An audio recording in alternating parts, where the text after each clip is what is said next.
Namaste viewers, welcome to Degula channel. Today we'll try to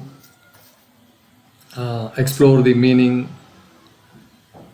of this sutra Tadā viveka-nimnaṃ kaivalya-prāgbhāraṃ cittam.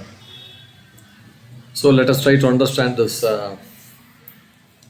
sutra from this Kaivalya-Pada by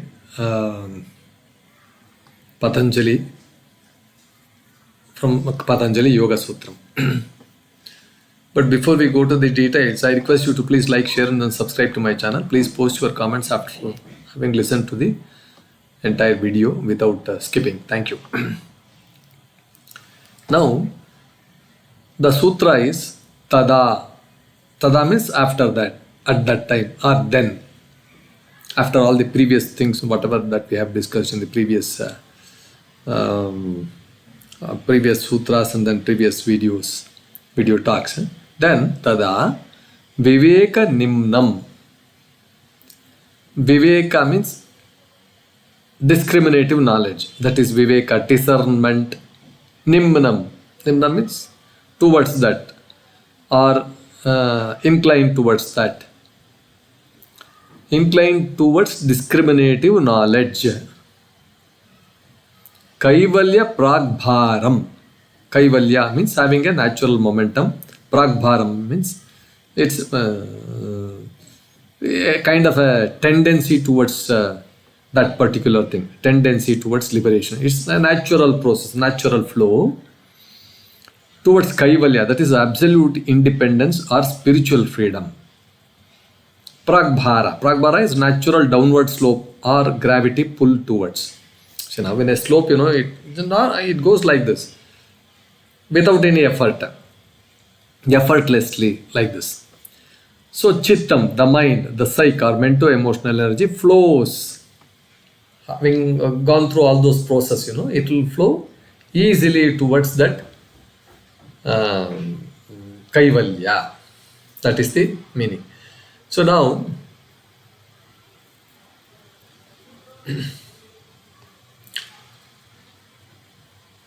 the one line meaning would be, the mind naturally inclines towards discriminative awareness and gains momentum and moves forward, fast forward towards liberation, that is kaivalya. This is the meaning.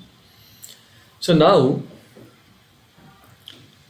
to understand this, let us try to go through a little more in detail. See, yogi, let us think that the yogi has achieved high status of meditation. As described in all our previous sutras, he has achieved this high states of meditation. The mind, that mind begins to flow naturally towards the truth. Like a water, flowing downwards. Water, to find its own level, it flows downwards. It doesn't move upwards. So, when the yogi has completed all these states of meditation, the mind starts flowing towards the truth. Here, the discrimination, that viveka, between Purusha, the self, and Prakriti, the material mind energy.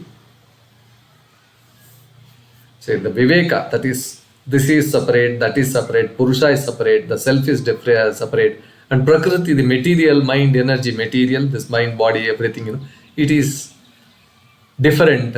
That becomes sharp and clear. After high states of meditation, that becomes clear that this self is different, this I, that what I am, that is different, and then all these things are not mine. That is this mind, Chitta, Manasu, Buddhi, Ahankara, Chitta, then this body, everything.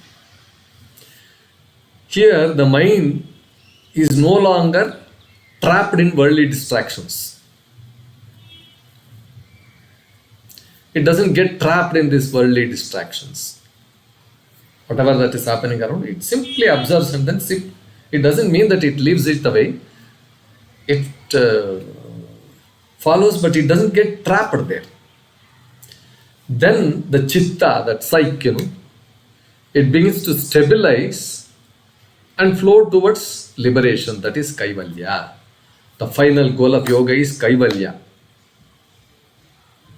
See, let us go to the first sutra. Yoga chitta vritti nirodha. Start from there. When all this happens, the final goal of yoga is liberation, kaivalya. The purpose of yoga is not anything, this body or anything. It is kaivalya. That is, it is liberation. So here, just as the river naturally flows towards the ocean, the yogi's mind, once purified and discriminative, begins to flow towards spiritual freedom.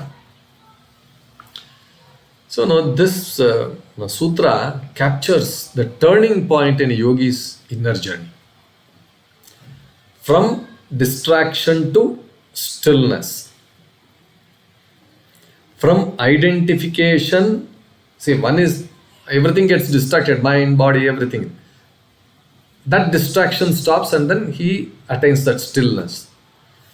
Then from identification of that self with a mind, identification of this body with him, identification of body, but everything, to identify himself with pure consciousness. That is Purusha, he calls it pure consciousness. Now, from being caught in impressions, that is vasanas, to moving beyond them. So now, let's go to some analogy. Imagine pushing a ball up a hill. Effortful at first, early stages of yoga. You are just pushing the ball, early stages of yoga, it is very difficult to push that ball upwards. But once the ball crosses that peak, it rolls down effortlessly. Here, the mind is like that ball.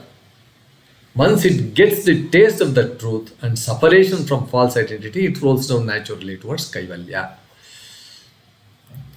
So, a lot of people have commented. Vyasa, he says, once discrimination is fully developed, the chitta becomes naturally inclined towards kaivalya, like water seeking its own level.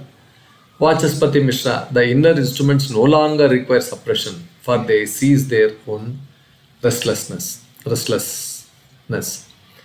Swami Vivekananda, higher the soul ascends in realization, the less effort it requires. Liberation becomes a natural outcome of inner purity. This is how different classical thinkers have commented.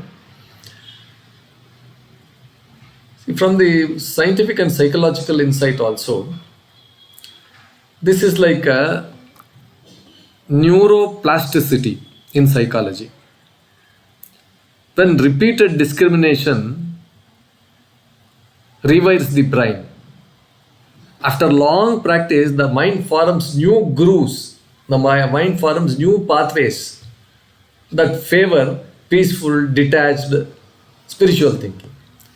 There is no longer any need for force or control. The system is now aligned to the truth. That is why discipline is very important. So when the mind becomes clear and steady, it naturally progresses towards liberation. The journey becomes effortless because the yogi has understood that who he really is. Nothing is more attractive now than freedom from bondage. Viewers, with this explanation on this sutra, we conclude this episode. I hope this was quite interesting, informative. Please like, share, and then subscribe to our channel. Thank you, viewers.